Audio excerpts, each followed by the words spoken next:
Maswerteng gabi po mga ka-STL. Narito na po ang resulta ng STL Batangas para sa araw na to, 3rd draw, November 20, 2024.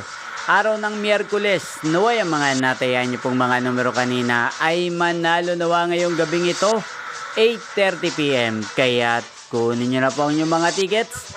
Narito na po ang resulta. Ang mga nanalong numero sa STL Batangas ngayong gabing ito, November 20, 2024, 8:30 PM, 3rd draw result.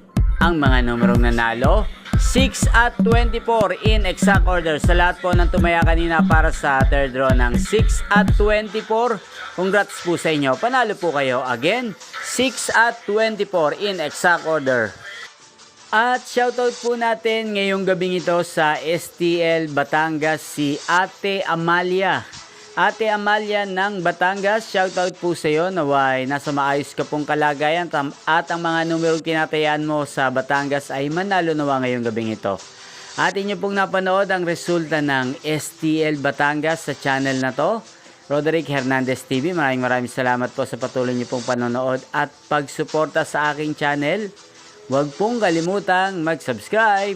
Thank you for watching. Magkita-kita pong muli tayo bukas ng alas 12 ng tanghali.